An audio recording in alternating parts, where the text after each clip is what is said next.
let's start. It's 5:17 p.m. Thank you very much for the interest to this topic and effort you made to come here at that late moment of the conference. Okay, so the information war, Russia versus the West. My name is Konstantin Kurt. I'm moderating this debate, and I will ask the panelists to present themselves in a very short way. Андрей? Меня зовут Андрей Курочкин, извините, я говорю на русском. Я журналист, который никогда не входил в тусовку русских, никаких русских. Я представляю информационное агентство iNews, Ичкерия News. Это государственное агентство Чеченской республики Ичкерия. Вітаю всіх, я теж Андрій, я теж журналіст, я теж ніколи за росіян не топив. Зараз я очолюю Центр протидії дезінформації при Раді національної безпеки і оборони України. І, в принципі, сьогодні готові говорити на озвучену тему. Доброго дня, вітаю всіх. Перш за все, дуже дякую за запрошення, дякую Збройним силам України за можливість приїхати сюди, дякую польському народу за підтримку наших Збройних сил України. Мене звати Марія Сагайдак, я керівниця відділу стратегічної комунікації у Центрі стратегічної комунікації та інформаційної безпеки при Міністерстві культури та інформаційної політики України. Hello, good evening. So I'm Agnieszka Landowska, and I'm a deputy editor at Notes for Poland, so I'm also a journalist. I think we share that.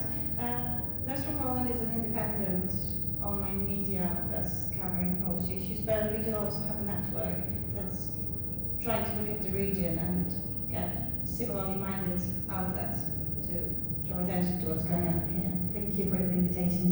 Thank you. Hi everyone, I'm Vadim Pistunchuk. I'm not a journalist, I'm a social scientist, and I'm from the Institute for Strategic Initiatives from Moldova. So we will structure this debate in a way that each participant will have 5 minutes to make a short presentation, a very practical one. Then we will have questions and answers session.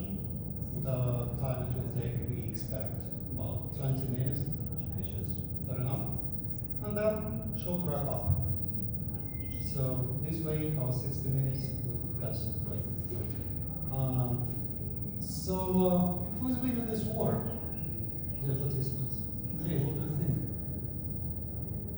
Я думаю, что в этой войне есть всего один единственный победитель, это Збройные силы Украины и народ Украины. Ни Запад, ни Россия не побеждают в этой войне. Хорошо. Я тогда объясню свою мысль. Я буду говорить о российских СМИ, и я намеренно не буду говорить о фашистских, нацистских СМИ, которые остаются сейчас в России, потому что о них всем все понятно, и нет смысла обсуждать этих людей, которые работают в российском медиапространстве. Я буду говорить о людях, которые выехали из России. Я считаю, что это контролируемое перемещение лиц для влияния и работы на Западе. Это специальный эффект замещения пространства внутри западного сообщества определенными лицами, которые многократно подверглись фильтрации на протяжении 30 лет существования государства под названием Российская Федерация. Началось это все с самого первого дня существования этой страны. Архитектор перестройки, такой был член Политбюро Александр Яковлев, создал первую волну этих журналистов. Следующий этап создания вот этого пула журналистского, работающего на пользу России, при произошел во время Первой русско-чеченской войны. В 1994 году, после государственного переворота 1993 года, который совершил президент России Ельцин, была создана основная часть российских СМИ, которые до сих пор функционируют и которые сейчас перемещены на Запад. Но даже тогда эти люди еще пытались сопротивляться российской власти. Я приведу один только пример. На закрытом заседании Госдумы была озвучена, сказана цифра, что на Первой Чеченской войне присутствует 198 журналистов, и только 20 из них выражают российскую точку зрения. Так вот, с этими людьми расправились, ну как, с Анной Политковской и другими, просто убили, остальных купили. И те, кто остались в информационном пространстве России, это люди, которые полностью пошли на сотрудничество с властью. Дальше был долгий процесс работы с этими людьми, и результат вот тот, который сказал такой собирательный образ российского журналиста Алексей Венедиктов, редактор «Эхо Москвы», 24 февраля он, будучи закрытым его «Эхо Москвы», он сказал, что давайте мы начнем все с нового листа, с 24 февраля, начнем новую жизнь, забудем о всем, что было до этого. И буквально через несколько месяцев этот же человек в интервью изданию «Билд» немецкому говорил, что, ну, знаете ли, ракета, которая прилетела в торговый центр в Кременчуге, но она же ведь советская ракета, старая, она туда попала не потому, что россияне хотели, ну, майор какой-то там злой хотел убить людей в Украине, но просто она, у нее радиус разлет такой большой, 600 метров. Вот она и попала. Вот это и есть российские журналисты, которые сейчас здесь работают. Если Запад собирается играть в эту игру и дальше, и поддерживать все эти внедренные сюда, в это пространство, в том числе, возможно, и в польское пространство. «Эхо Москвы», «Медузы», «Дожди» и прочие более мелкие издания. Ну, так эта игра закончится поражением Запада. Ну, как я уже сказал, надежда только на Украину и на Сбройные силы Украины. Спасибо. Спасибо, Андрей. Андрей, you are coming right from the front line. Please, what's your view on that? Стратегічно Україна вже перемогла. Лишилось зафіксувати цю історію на папері і на початку полі бою, а потім вже в новинах. Це перше. Не може колективна брехня, ту, яку 30 років росіяни, а фактично весь час після Другої світової, та і перед Другою світовою розповсюджувала, вона не зможе перемогти на сьогодні колективний захід, схильність нашу до цінності, розуміння свободи слова і як це все взагалі працює. Мене часто питають, чим можна перемогти дезінформацію. Єдина відповідь, яку я знаю, це тільки правдою. Багато існує бажаючих, давайте ми будемо брехати так само, як і вони, створювати іншу картинку, іншу ілюзію. Те, що бачать фахівці центру, те, що мені підказує досвід, це не спрацює на сьогоднішній день так би, як нам хотілося. Це навпаки затисне пружину ще більше і вибух буде набагато потужніший. Це по-друге.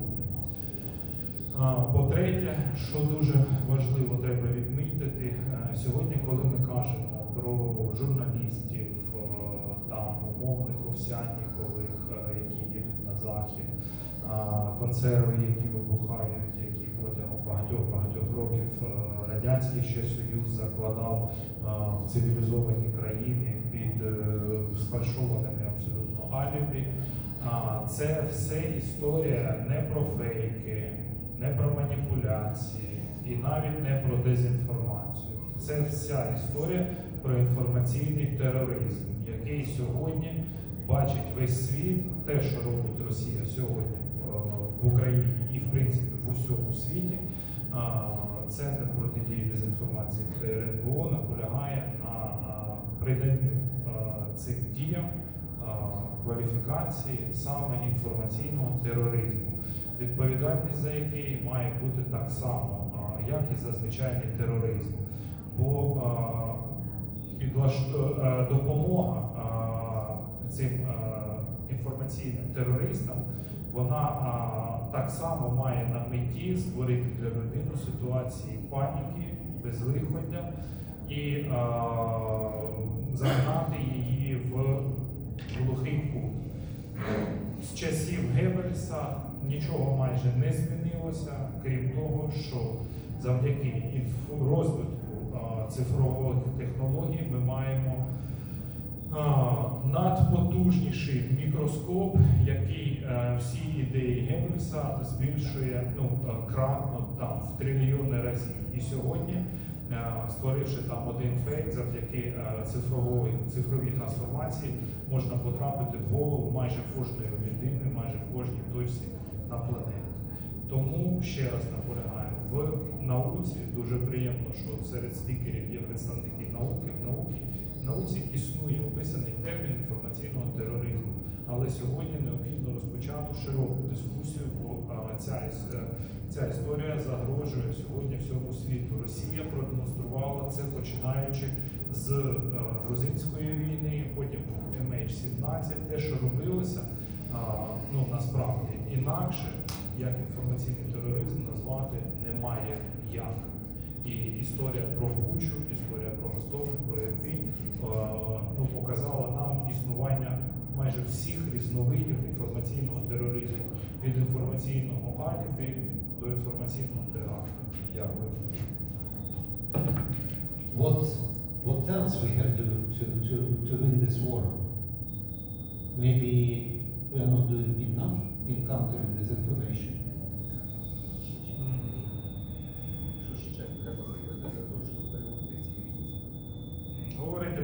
Говорити правду і якомога більше говорити правду по всьому світу. I see that many people didn't take headphones, so it means that many people understand Ukrainian. That's great. Maria, the floor is yours. Дякую дуже. Перш за все, я б хотіла наголосити на тому, що інформаційна війна це не щось таке абстрактне. Інформаційна війна – це не тільки те, що ми називаємо фабрику тролів чи поширення в соціальних мережах. Це є один з вимірів, або радше одним з проявів гібридної війни. Ми про цей концепт можемо окрему дискусію мати, очевидно, але поряд з економічною війнами, з агресією, з дипломатичними і врешті військовими, інформаційна війна несе таку саму національну загрозу державам, як і ці інші компоненти. Друге, що я б хотіла підкреслити, це те, що російська дезінформація та пропаганда, яка є інструментами інформаційної війни Російської Федерації, насправді вбиває, буквально вбиває. Підтвердженням цього стали події, які відбуваються в Україні до сих пір, і дегуманізація українців, і геноцидна риторика, яка була в інформаційному просторі Росії протягом десятиліть, проявилася в тому, що російські солдати жорстоко вбивали українських цивільних людей і продовжують вбивати. Проявилося в тому, що російські жінки в перехоплених розмовах спонукають їх йти і гвалтувати українських жінок. Проявилося в тому, що більшість суспільства Російської Федерації підтримує війну в Україні. Таким чином ми бачимо, що інформаційна війна і дезінформація та пропаганда, її основні складові, є велика загроза і виклик, який стоїть перед всім демократичним суспільством. Якщо ми говоримо про те, хто виграє цю війну, потрібно також розуміти те, що Росія веде її на дуже багатьох фронтах. І це треба брати до уваги. Тобто це не тільки війна проти Росії проти Заходу чи Росії проти України. Це війна Росії проти цілого світу, якщо ми говоримо в визначенні інформаційної війни. Як сказав мій колега, це країна, яка має абсолютно беззаперечний досвід яка має дуже широко налагоджені канали поширення своєї інформації в цілому світі. І ми говоримо не тільки про Європу чи Північну Америку, ми говоримо також про Китай, про Африку, про Індію. Ті країни, які зараз, зокрема, абсолютно піддаються впливу російської дезінформації, але чомусь не беруться до уваги, коли ми ведемо дискусії про інформаційну війну. Російська інформаційна війна характеризується постійною повторюваністю, вона характеризується тим, що використовує абсолютно різноманітні канали поширення і впливу, які на перший погляд для нас здаються зовсім незагрозливими. І ми випускаємо їх з своєї уваги. Таким чином, головна моя теза в тому, що ми також, друге питання ваше, пане Константине, про те, що ми повинні робити, чи ми робимо достатньо, то я б сказала, що з простуванням фейків та моніторингами ми цю війну точно не виграємо.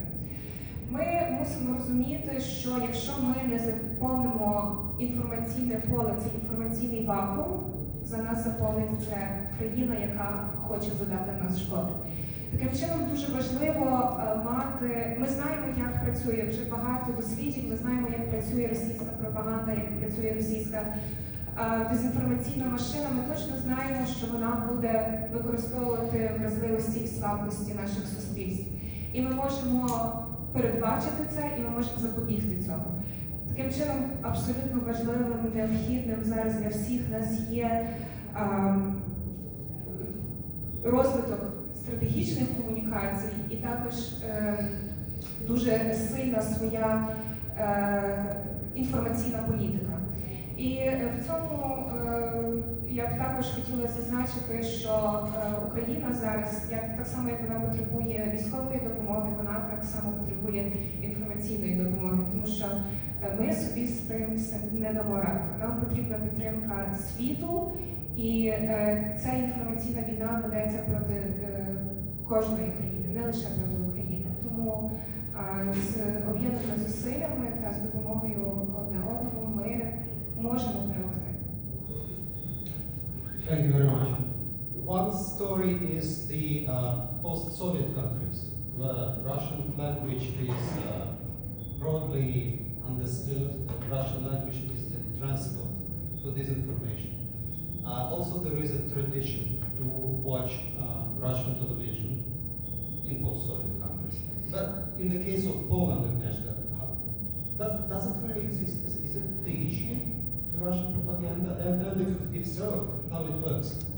I would like to say that it does not work, or that we have perfect tools to counter it. But just to give a most recent example, when we can see on Twitter that there is a trending phrase, "Stop Ukrainization of Poland." So this new concept that somehow those refugees that we welcome to our homes and that we're trying to help as a civil society and as politicians are an extreme threat to us. So at the peak of its popularity, those tweets reached 5 million people in Poland, on the Polish internet. I'm talking about Polish phrase, yes? So "Stop Ukrainizacją Polski," yes? So that's massive. It's just a couple of Twitter accounts that was spreading the news, but it shows you like how strongly what you've mentioned, those forms of trolls, those machinery that's behind it, is actually present in Poland. And the question that you asked, who is winning or how to win, we've been talking and thinking about it, not just in Poland, but trying to work with partners throughout the region. And as you said, that Ukraine requires more help. I believe that one of the solutions is cross-border investigative journalism that's being luckily supported by some efforts with the European Union, with some grants, but I believe that only cross-border stories that show the blueprints of that propaganda, that is exactly the same. You can see on Romanian internet, there is Ukrainization of Romania, of Hungary. These are like copy-pasted phrases, copy-paste blueprints that only if we work together as the region and as investigative journalism, like news is not enough. It really needs to be deep investigations that will lead us to, hopefully, if not victory, at least countering and taking a stand against it, showing where is it originating, how to dismantle it. Because those claims are mostly unfounded. There are no facts in them. It's just to cause fear, threat, or, in case of Poland now, change the attitudes of the public against the Ukrainian refugees, against the country that needs our support so strongly. Thank you. Thank you. Thank you very much. Well, to your first question, who is winning the information war? Of course, it's Ukraine, because we have a great coalition around Ukraine, and I think that even in from technical perspective, many methods of counter-propaganda and intensive, very hard, counter-offensive actions we can learn from. But I will tell you that that doesn't mean that the war is over, because there are parts of societies not so lucky like in Poland with only 500 subscribers, but in my country there are big figures, sometimes from 14 to 25%, that maybe they do not justify fully the war, but they very often stick to propaganda, or they can answer to a question, yes, we understand why they did it. Maybe they don't justify the violence, but they stick to it. And this reality persists in many societies of more older democracies, Germany, France, like the old US. So it's a very big war. And here, what we have to do is first to comprehend that this is a war. It's not just a mutual exchange of narratives.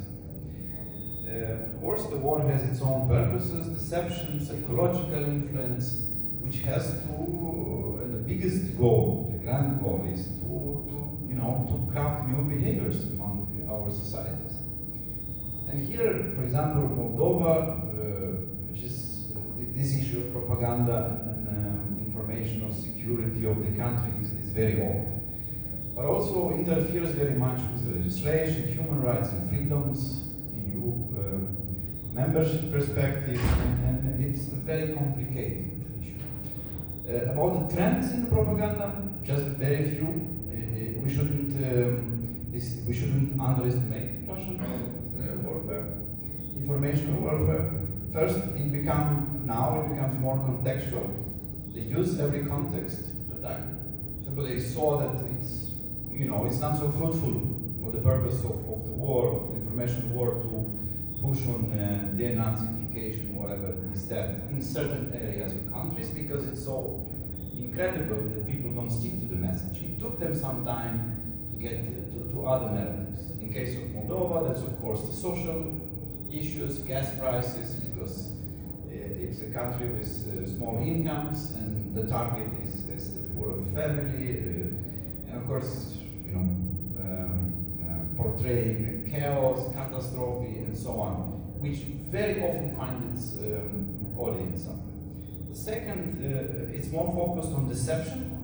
They don't want, for example, sometimes this propaganda campaign, they do not target, adherents to this war movement. But they just want those parts of the society which were more resilient to be decepted, to lose trust in anything, and maybe even at some point show some civil disobedience.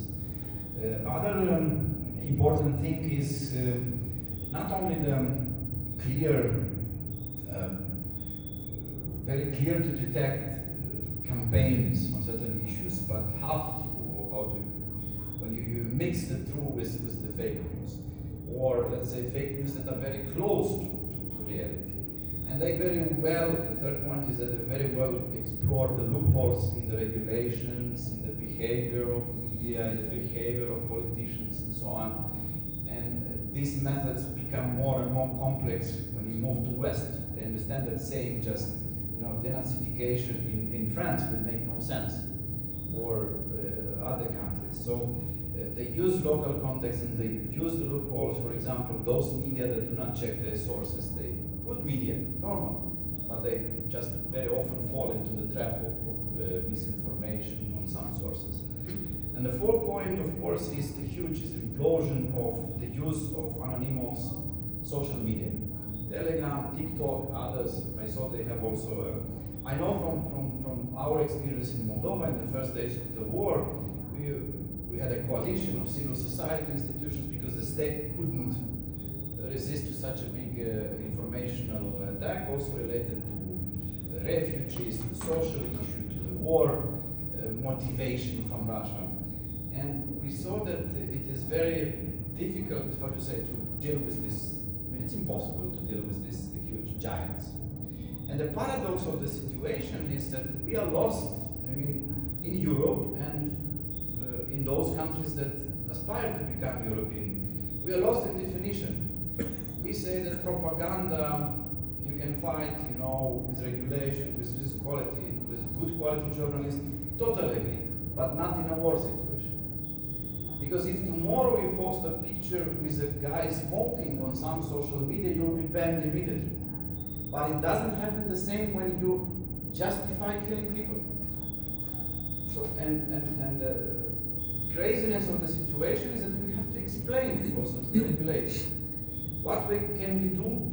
First of all, embrace the idea that this is a war and we need to, and in a war you have defense and counter-offense. You need also to attack. You need to fight in order to, and that's what Ukraine taught us, you need to fight to guard the normal media which we like. Ask for two sources and gives you the opportunity. Second, we need to understand that propaganda is not always a bad word. Unfortunately, we reach to a point where we have to use propaganda methods in good sense, for good purpose. Why? Because there are parts of the society that need to be convinced that killing people is bad, aggression is bad, invasion is bad, war is bad. And I speak about not only about my country. We see the stats, it's full of statistics everywhere. So we need to behave in the informational space like at war. And we need to have also the tools to go ahead, to attack when it's needed. Because I told you, anti-tobacco, anti-alcohol, anti-everything, you have it and it works perfectly. But these tools have been developed decades. So next thing, regulations. Yes, for example, in Moldova, first weeks of the war, regulations have been imposed. The media space was pretty dominant by Russian media, but regulations worked. And everything migrated to internet, telegrams and other things. So regulations and regulators, it's not enough. You need to have big groups of people that work on a daily basis. I don't know, part of Ministries of Defense or information or cultural education, doesn't matter. But you need a lot of human power that stays on a daily basis to track all these messages, to promote a positive agenda and let's say, a propaganda of humanity, because it's not human to promote war and to excuse war crimes, mass killing, or so. So basically, we need a redefinition of what is an information war, an understanding, and also to understand that the regulations, the nice laws and regulators will not solve this problem. Thank you, Eddie. Let me sum up in several phrases what we've just heard. One, we are dealing with the system well coordinated, with abundant resources to do this war against us, against the West. And it is global war. We are not talking just about the Russia against the West, but Russia and allies against the West. They are using not just technologies, not just social networks, but also the networks of the networks from the 16th century, from medieval centuries, like the church, like criminals, people talking to people, whispering literally in the ears of people, which are yet another point. The social basis to accept Russian propaganda, they are mostly unhappy people. The people scared by changes, because we live in the time of changes. And many people are not happy. They are scared, they are not certain about the future, the institutions are changing, the societies are developing, LGBT, transgender, all that stuff, people are scared. And Russians, they know very well how to use it. Now I'm opening the floor for questions and answers. Please, to ask the question, please raise your hand. You will get the mic and point a person whom you want to ask your question, actually. The floor is yours, dear audience. Maybe I'll try.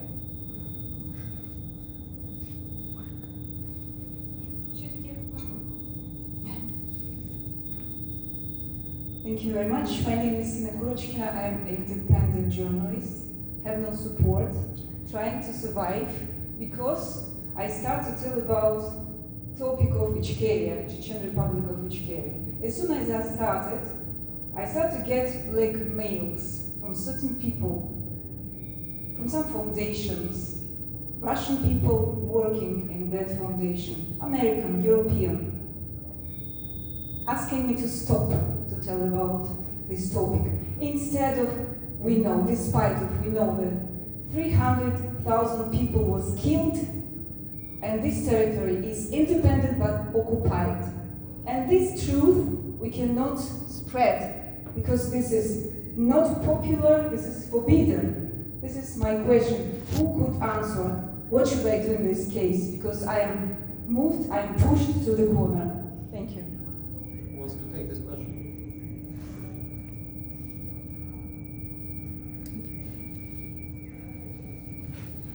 No answer. I just can comment. If you feel like I can comment, I can do it in English. As I told you before, that's the game which Russia gave to the West. It's where saying, okay, you don't want to listen to our propaganda, to say. Of course, West doesn't want to listen first channel of Russian TV or some kind of guys like Solovyov or Skabeyeva. Of course we don't want to, because this is a fascist, this is Nazis. So the Russian propaganda prepared some small island, which very welcome in the West. West people were calling them opposition or good Russians. Okay, that's the way how to work. And that makes, you know, this is like no empty space, because we put it everywhere, in the Poland, in the Germany, in the Czech Republic, in any countries where are such Russians media groups. And they are working. And there is no space like for Inna, which she wants to say some truth, but no space, no empty space, because it's already occupied by these Russian groups of media, which became, like I said before, from Yeltsin time, not from Putin time. They were created in the very beginning of Russia, in 1991, and they continues to stay there. You can just simply go through the history of Russian journalists, and you will find any single name which exists begins from that time. And if it's some people who say true, they are already killed. That's very simple. Maria Agnieszka, what do you want to say? If that's something to add. Я, напевно, продовжу тезу про присутність все ще російського наративу в європейській інформаційній сфері. Ми побачили, що закриття Russia Today і Спутник відбулося, і це дуже добре, але цього недостатньо. Російські пропагандисти, включно з Соловйовим, запрошуються на телеканали в Італії для того, щоб коментувати те, що відбувається в Україні, заявляти про те, як вони вбивають українських військових зі свастикою на тілі. Тобто це все ще відбувається, і навіть якщо ця брехня, на неї вказує, що це брехня, вона все одно повторюється в інформаційному просторі і все одно змушує людей сумніватися в тому, що є насправді брехня, що є правда. Але щодо вашого питання, тут також виклик перед нами всіма, бо ми розуміємо, що закриття і російських каналів дезінформації в Європі це добре, але нам щось потрібно робити із тим, що відбувається в Росії. Тобто з цим військом інформаційним, яке захопило повністю всі канали комунікації, також потрібно робити, і це питання нашої відповідальності, тому що як ми можемо поширити правду, якщо вона не має ресурсу, щоб це зробити. Тому це є мій заклик до об'єднаних зусиль боротьби на інформаційному просторі. І це те, що я підтримую колегу, це той наступ, який ми маємо всі зробити в інформаційній війні. Тобто тиха оборона нас вже також не влаштовує. Пані Агнєшко, можете? Хочу подякувати, так, Агнєшко, за секунду. Хочу, Марія, вам подякувати про те, що повторення важливо. 7-9 повторень люди починають вірити в будь-які несенітниці. Агнєшко, прошу. I just said that Maria highlighted the point. The thing about Russian propaganda, disinformation, which is being repeated, the messages are being repeated, and people start to believe in the things they didn't believe before after they hear that 7-9 times. People start to believe. That's science. Yeah, but please correct me. I'm not sure if I understood your question. Like, are you asking me where to take the story? To what international institutions? Or because I mean, there are numbers of those, like International Press Institute in Vienna, or those that support independent journalists who found themselves in this very strange position when those massive forces are crushing them in between, basically, not leaving any space for stories to emerge. I'm very happy to talk with you later on and see like whether there is a space for us to help.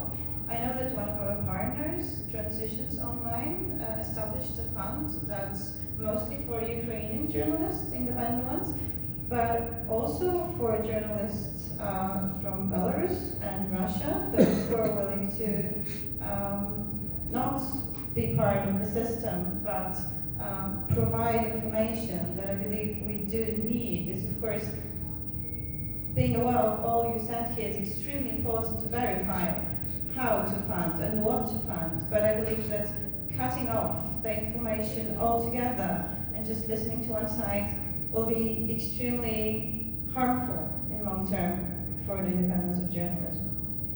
Clearly. Thank you. Well, on the other hand, we spoke about the internet in negative terms, but the internet gives a lot of opportunity to place any information desired, especially if it is well selected and the story is told otherwise. So, but of course, if you want to say what this question, how it reached to the point that a very big part of the Russian society still believes or justifies the war, it is not only the reason of the current propaganda, it is also a social phenomenon.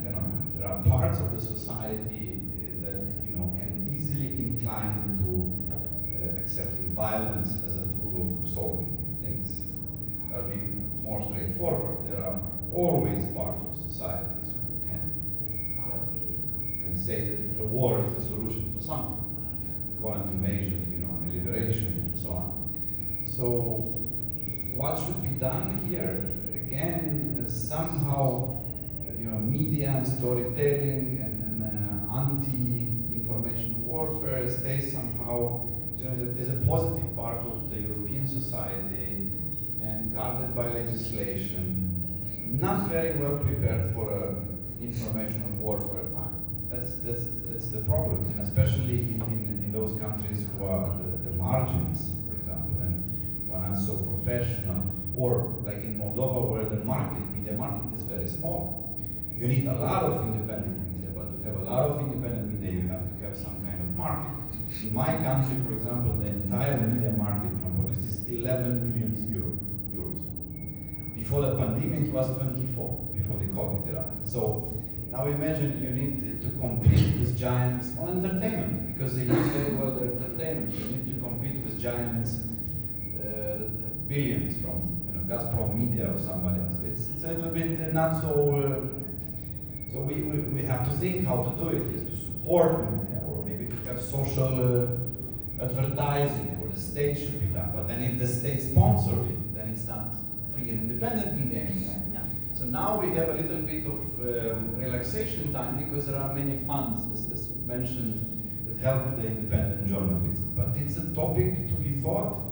And what I am concerned as a social scientist, and I'm in a minority here, is I also want to see not only journalists fighting this information war, but having people dedicated to fight the information war from a security point of view and from a behavior point of view, because that's not the joke. It's not only, as I said, an mutual exchange of stories. It can bring tragedies even closer to our doors than we think. Thank you. Yes, and I know this market situation when basically television channels, independent channels, commercial channels, they do not have money to produce their own content. And here comes a Russian dealer which says, take it for free. Except that, that soap opera, that movie will be a glorification of Stalin, a glorification of war. The war can be aesthetically attractive.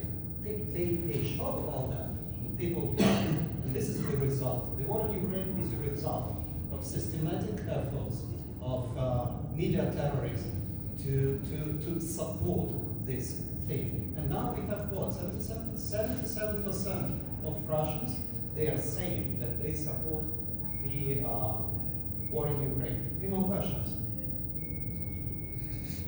Everyone's exhausted, I understand. 6 p.m. May I just say a few words if nobody asks? I just want to say again and again, if you can imagine the picture, the Russian journalist which used to work for Gazprom, because all media in Russia is under Gazprom money, and he moved to the West. It's the same like the journalist which used to work in the office of Goebbels. And after he said, no, I'm good German, so now I can, it should be moratorium for a few years at least for any journalist who used to work in Russia, in any media, not only government media, but any media existing in Russia, because no one free media in Russia exists. All the time, not tomorrow, not today, before, never, ever. So let me propose 3 things from the panel of what we can do better to win the information war with Russia. 1, create more content with our Western messages. Think about transfers, how we disseminate it. 2, block Russian propaganda whenever it comes, and with all possible and impossible means. Some politicians will not like this recommendation, but this is the way to win the war, because this is the war. 3, think global and be global when discussing the Russian propaganda against the West, because it is the global war, and it is the new world war. Any closing remarks, colleagues? Maybe you can add something to, we still have 10 minutes at least. Хто-небудь хоче щось додати? Якщо дозволите, ми коли говоримо про інформаційну війну, те, що я зараз чую від моїх поважних колег, і ми про дуель джентльменів, так? Сьогодні з того боку джентльмена немає. Ми воюємо з абсолютним злом на сьогодні, яке жодних правил війни не приймає.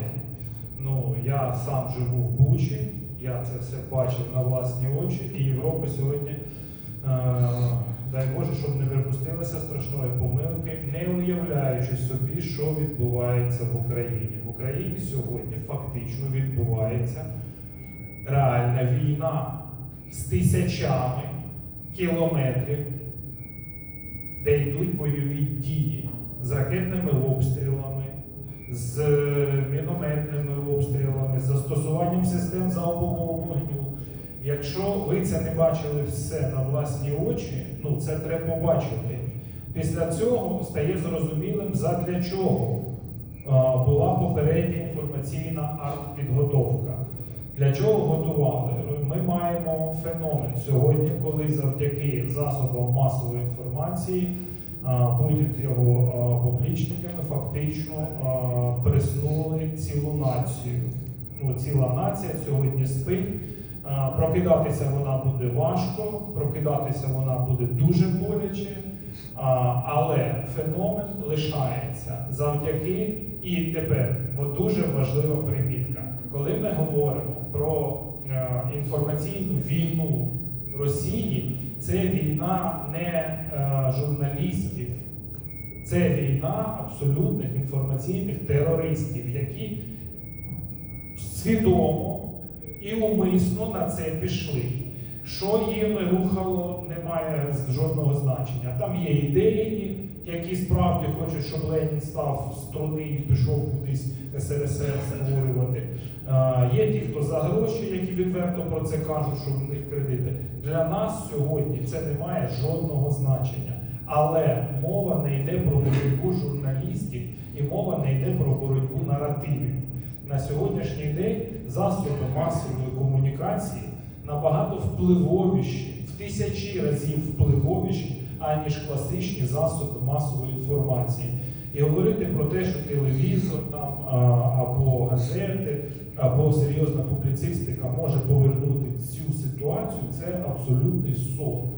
Навряд чи це буде, бо це все розраховано на інтелектуальний прошарок тієї чи іншої нації. Сьогодні процесами, які відбуваються, їм рухають люди, як правило, з дуже низьким інтелектом, з низькою освітою, тобто ті, які готові, а може взагалі не знайомі з гуманістичними ідеями існування людства. Тому цікаве питання, а хто стоїть з того боку? І ми займаємося більш серйозними речами. Ми дивимося, як працює штучний інтелект і машинне навчання. Так от я вам скажу, що не хочу цифрами, але в більшості випадків за розповсюдженням тієї чи іншої інформації і навіть за генерацією тих чи інших наративів людей не існує. Це мережі. Закликаю вас запам'ятати цей термін, ми йому надамо 100% юридичного статусу. Зараз я скажу, чому я на цьому наполягаю. Це мережі координованої неавтентичної поведінки. Там, де з реальними людьми існує величезна кількість штучного інтелекту, штучних ботів, які створюють саме цю бульбашку, в яку ви маєте потрапити. Саме про це йде мова, коли ми говоримо про інформаційних терористів. Ми говоримо на цій панелі про абсолютно цивілізовані речі, про свободу слова, про необхідність перевіряти першоджерела, про необхідність дотримання журналістської етики і всього іншого. Ні, Андрію, на цій панелі ми про це не говоримо. З того боку стоїть абсолютно цинічний ворог, який використовує всі можливості сьогодні існуючі в цифровому світі. І коли я говорю про необхідність затвердження термінології, вона має бути спільна для всієї Європи, для всього цивілізованого світу. Задля того, щоб терористи інформаційні розуміли, що за їх злочини їм доведеться відповідати згідно законодавств всіх цивілізованих країн. Бо сьогодні Не існує взагалі в більшості країн юридичної термінології, що є дезінформація, що є боти, що є мережі. А оскільки її не існує, вибухають всі ці консерви, які нібито експерти. Ми зробили перелік зі 100 таких експертів з усіх країн світу. Там всі присутні. Які колись або навчалися в Росії, або мали дотичність до якихось грантових програм. Сьогодні вони дуже поважні експерти, які висловлюють свою нібито думку, зловживаючи нашою толерантністю і повагою до цінностей людських, в тому числі таких як свобода слова. І виходить така людина і розповідає абсолютно російську пропаганду і російські наративи. І нібито, коли її намагаються притягти, показати їй, що це пряма трансляція або ретрансляція, вона каже, ні, перепрошую, я так думаю. Це моя власна думка. Так от, цифрова експертиза, про яку ми зараз говоримо і наполягаємо, і працюємо разом там з Google, з YouTube, вона дозволить побачити, як о 7:30 з'явився наратив в Кремлі, і як о 7:32 100 незалежних експертів одночасно в мережі виклали саме ці наративи. І потім доказують, що це збіг. Цифрова експертиза дозволить побачити, що це все не збіг. А тим, хто це розповсюджує, варто розуміти, що за це все доведеться відповідати, як це вже було на Нюрнберзькому процесі, коли просто редактори газет, вони ж нікого не вбивали, вони ж нічого не робили, як це було в Руанді, коли вони нічого ж не вбивали, просто назвали людину Тарганом і все. Well, this is the good case, Andrei, and this is the case of Russian version of Euronews, the channel working from Lyon, with Egyptian owner, and disseminated absolutely blunt Russian propaganda. Correct. We still have to. Якщо ще хвилинку, я просто хотіла підсумувати і підкреслити те, що інформаційна війна вже відбувається. Колега зазначила про скоординований інформаційну серію постів в Твіттері під хештегом. Остання демонстрація, яка відбулася в Празі, де взяли участь 70 тисяч людей для такого великого міста, це доволі велика кількість людей, яка вийшла сказати свої дні підтримці України.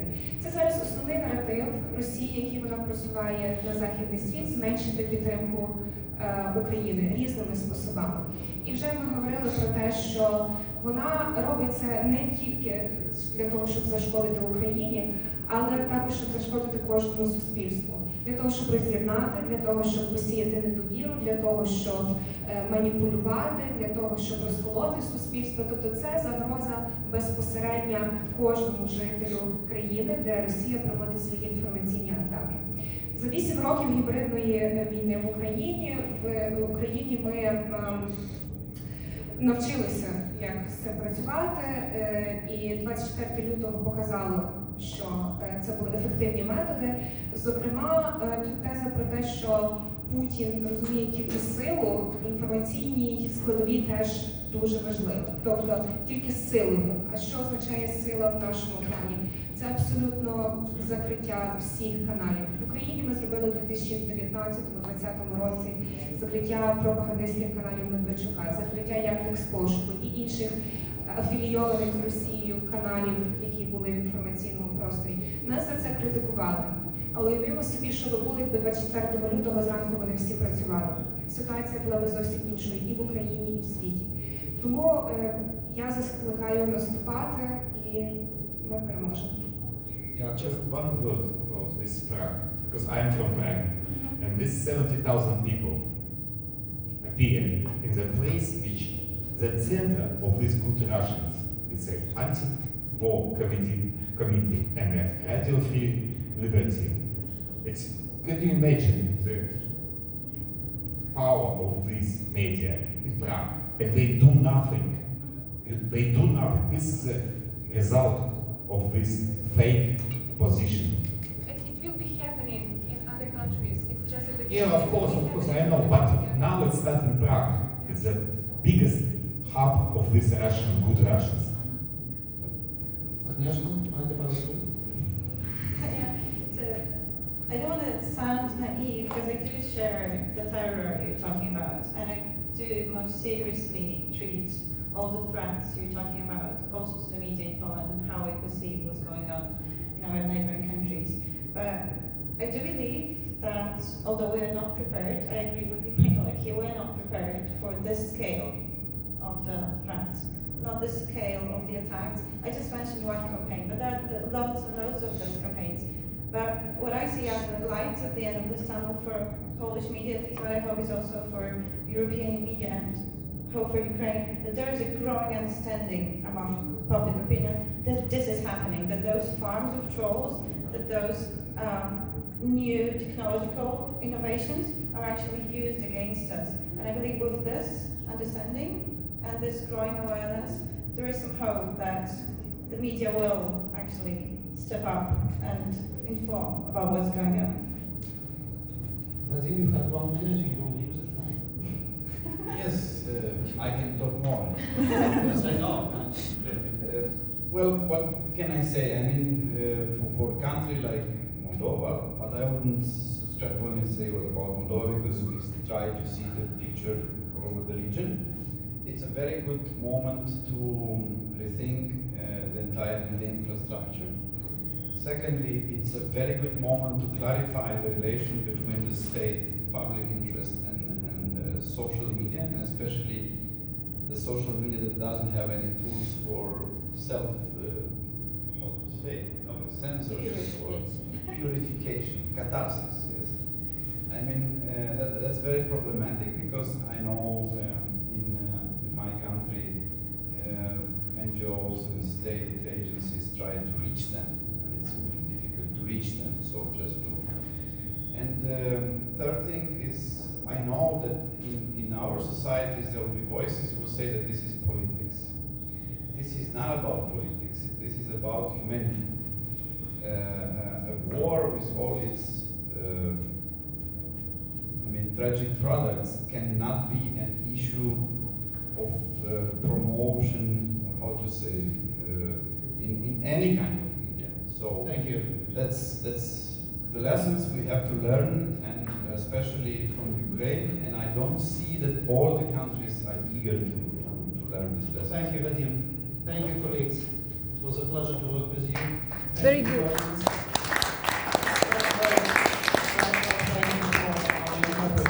Thank you very much.